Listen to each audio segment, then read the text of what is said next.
Okay, guys, welcome back to Skeptics. This is episode 3, and we're going to do something kind of a little different because of scheduling conflicts. This rock star is going to come in handy. This is going to be part 1 of a 2-parter about remote viewing, in which I alone will be giving my case for the phenomenon as a realistic idea. And in part 2, I'll be joined by Tom and Josh, who will present their case or rebut or, we'll see. We'll see what they have to say about it. I think they're independently doing their own research on it. So hopefully they can come up with some good, points against it. I think there's a cool dialogue that could be had here, but I'll mostly be, giving points for it because, it's something that I have observed to be real. So, okay, getting right into it. Some house cleaning. Remote viewing as a term is like somewhat proprietary.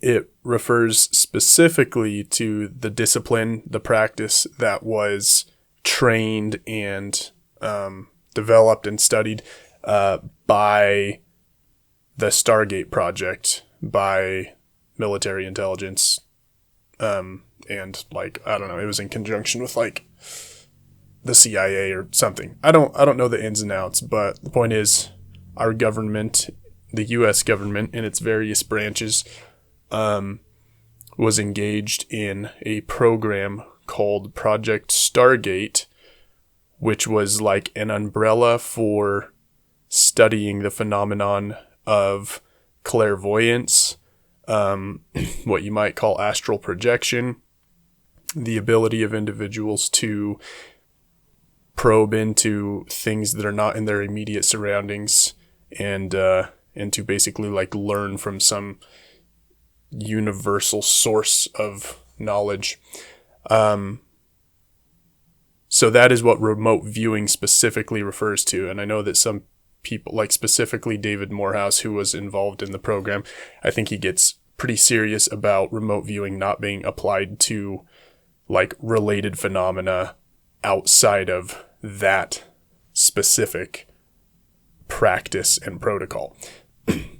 I think remote viewing is too good of a generalized term. It's too perfect at encapsulating what the wider phenomenon is, that it's just too good not to use more broadly. So, sorry to Mr. Morehouse, I'm going to use the term to refer to the broader phenomenon, not just the U.S. government's program for it. So, remote viewing. Again, it is simply the idea that you can view something remotely or understand something remotely, or put your presence there, interact with it remotely even. And there are cases within Project Stargate where interaction did happen and was documented, but more often it's just a matter of viewing. Now, names that often come up when talking about Project Stargate: Ingo Swann, Hal Puthoff, David Morehouse comes up. These are people who were involved and have been public about their involvement, and were proponents of the practice, and really helped to basically they were successful at it. They were good at it, and they helped to push the science of it forward. So I think it's important just to mention them, and I'm sure there are other people I should mention that I just have not looked into it far enough to know off the top of my head. But the fact is, we know about these things because there were real people involved, and those real people have given their accounts of it, and it's something that the government, via military intelligence, pursued for a while, I think more than a decade. I think that's a testimony to its reality. And a couple other elements of it that I think are worth getting into when it comes to remote viewing as a general idea, not just the U.S. government's studies into it, is something referred to as the Akashic Records. The Akashic Records is a term that refers to a universal source of information. It is the idea that everything leaves an imprinted, carved record on the universe. The term comes from a Sanskrit word, akasha, which means the ether. So it's like the records that are imprinted on the universe itself. And Edgar Cayce, who was mentioned in our last episode, his notion is that the Akashic Records were like basically an electromagnetic record of everything. The imprint is left on electromagnetic fields. I don't know. I tend to think personally that it just simply is a fact that everything that happens, everything that is, leaves the universe different than it being without that. So it's this evidential record of everything that is and everything that was. Nothing can be exactly the same without exactly the same circumstances and conditions. So anything that ever was has left its signature, has left its effect on the things around it, and thus the universe. You can't exist and not affect.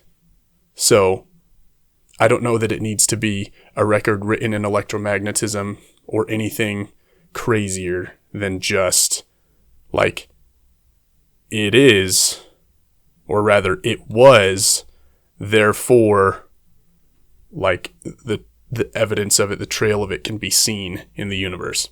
That notion, the Akashic Records, is something that has become a favorite term of people that take an interest in clairvoyance. It's a funny sounding niche term, but I think it's just as good as any other to use as a generalized term to just refer to this idea that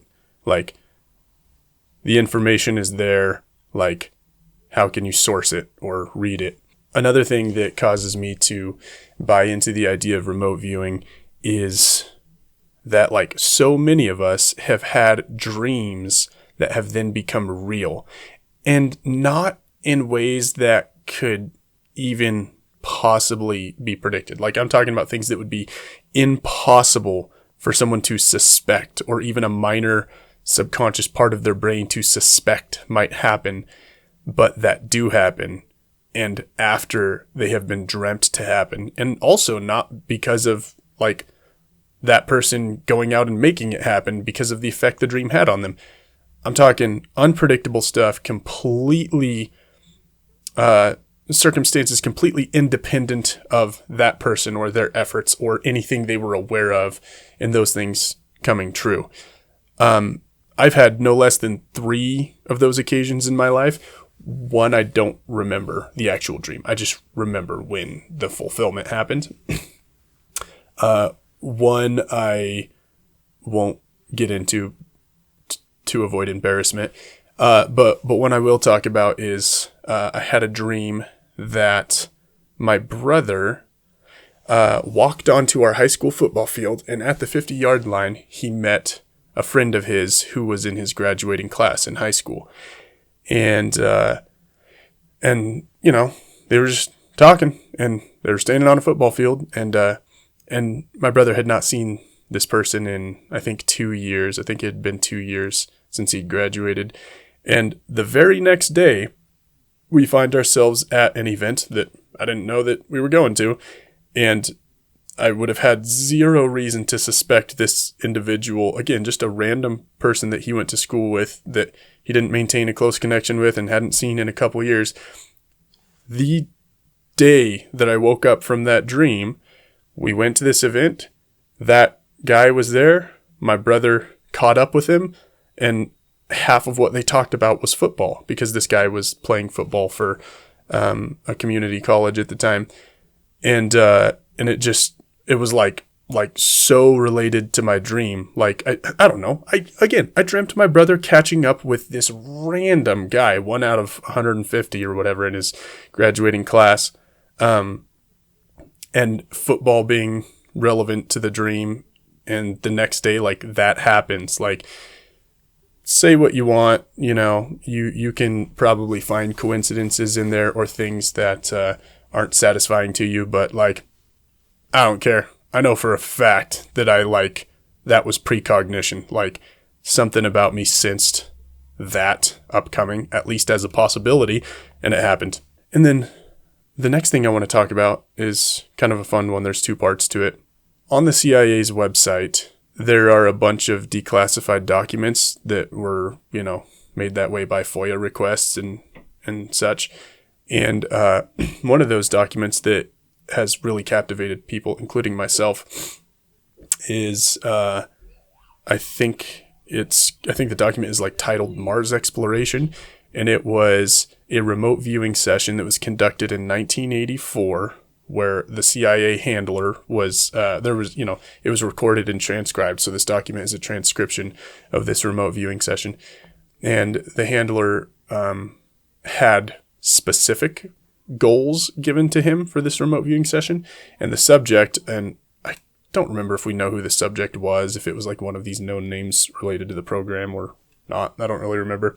But the subject was basically like driven, like his remote viewing ability was conducted to try to accomplish or understand certain things. As it happens, the information being sought was on the surface of Mars, and it involved viewing a time period, I think, like 1 million years before present. So it was back and forth through time, and it was back and forth across the surface of Mars. So the structure went like this. The handler had, I actually have it right here. I'm going to refer to this so I don't mess it up. The handler had a sealed envelope that he gave to the subject, and inside the envelope was typed out, the planet Mars, time of interest approximately 1 million years BC. Okay, so that's where they start. So he gives this envelope to the subject, and the subject is not able to look inside, but he has it with him. And the idea is that the proximity to it or whatever would allow him to utilize that information in whatever he was viewing. Again, it's a clairvoyance thing. So from there, he gives the subject verbally specific coordinates and asks him to go to these points. The subject does not know that he does not consciously know anyway, that he is to be viewing places on Mars. All he has, like in an obvious way, are coordinates being spat out to him. And he has literally only by physical contact access to this envelope, inside of which is the information that this is the planet Mars and it's 1 million years before present. Despite not consciously knowing that, it's very, very clear that his remote viewing was affected by it. The handler clearly had a notion of what to expect in these places that he drove the subject's consciousness to view.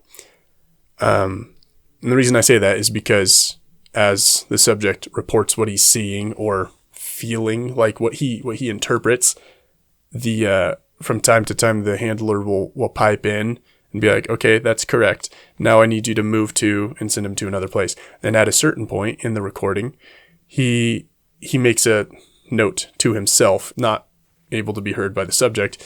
He makes the note, he seems to have lost his ability to accurately track space. Like, he's not actually any longer going to the coordinates that I'm sending him to.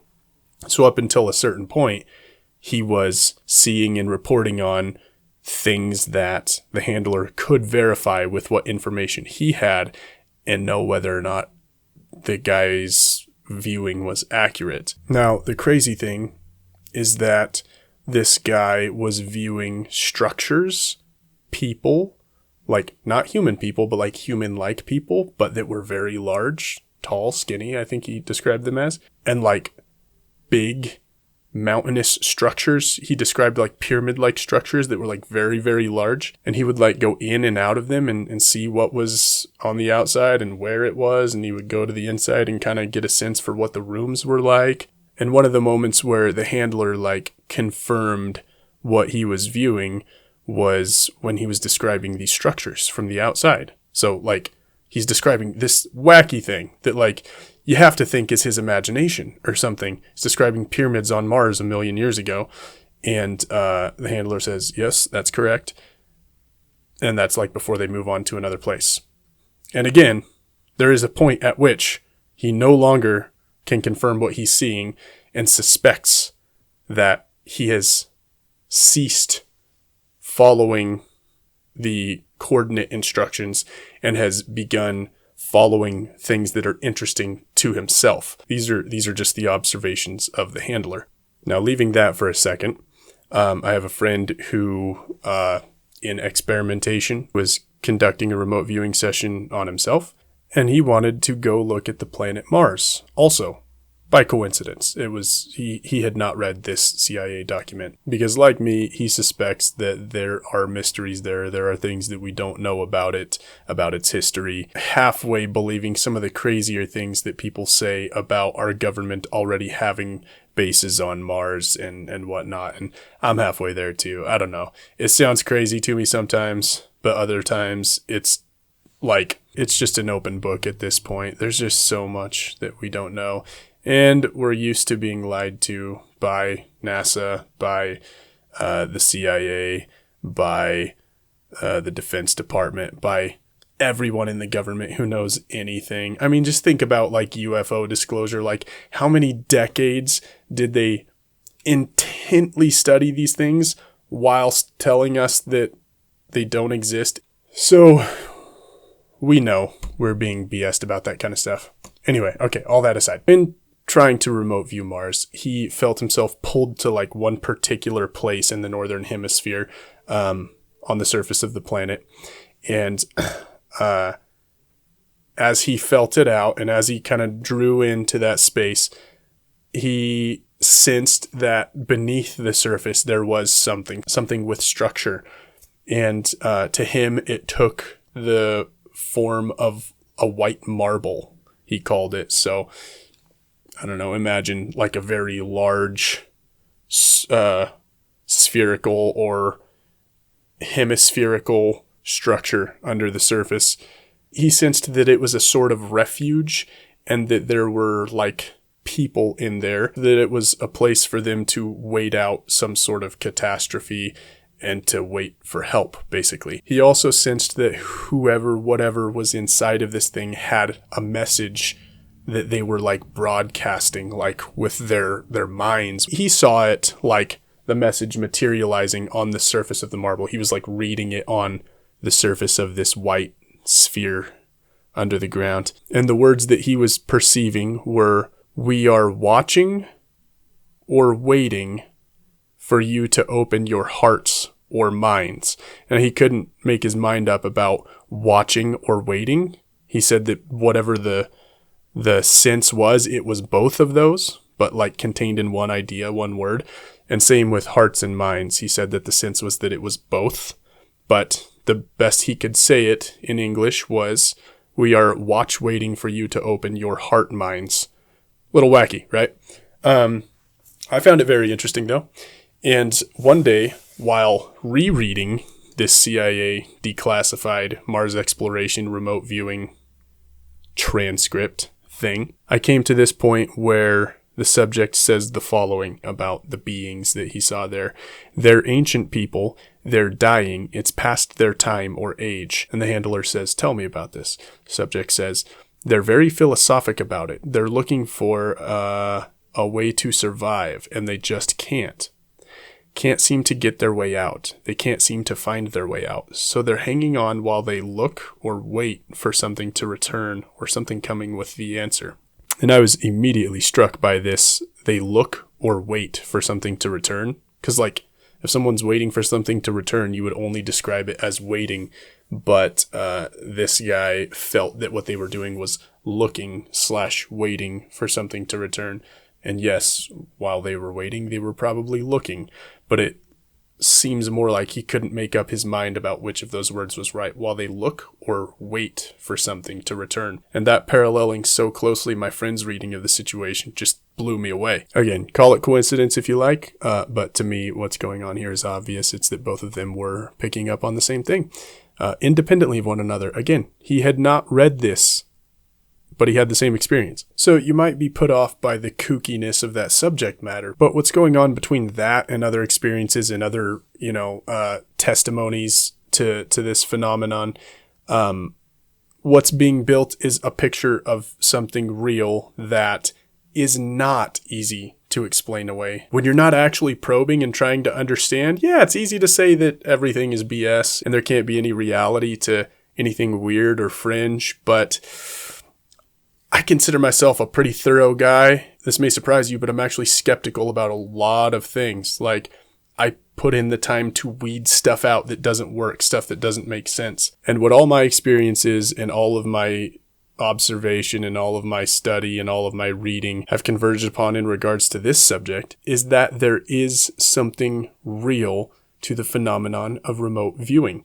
Somehow we can, as intelligent beings, tap into something that can tell us about things that we should have no obvious way of knowing. Whatever that is, it just is. And to me, it's obvious that that is real. And beyond any evidence, it's actually intuitive. Our brains are like the most complex, stinking things that exist. Like, we don't understand our brains. We certainly don't understand consciousness. Our brains, might as well be the most technologically advanced antennae in the world. For them to be able to tap into information that we don't consciously know the file path for is not an unbelievable thing. And for the source of that information to be the universe itself and the evidence that everything has left upon the universe just by existing in it, it all works for me on an intuitive level. I think that's about all I have to say about it. I think remote viewing, again, in the general sense, I'm not restricting the use of that term to the US government's program and protocol for studying it. Remote viewing, clairvoyance, not that far-fetched. I think we accidentally do it sometimes. Now, beyond just hearing what I have to say about it or what Tom and Josh have to say about it in our next episode, I'd love to just know what any of the listeners think about it. What is and isn't realistic within this conversation. Tell me what you think. Anyway, I think that's it. I'm signing off. Thank you guys for listening. Look forward to seeing you for part 2, where I get to get my head bitten off by Tom and Josh and their skepticism. Bye.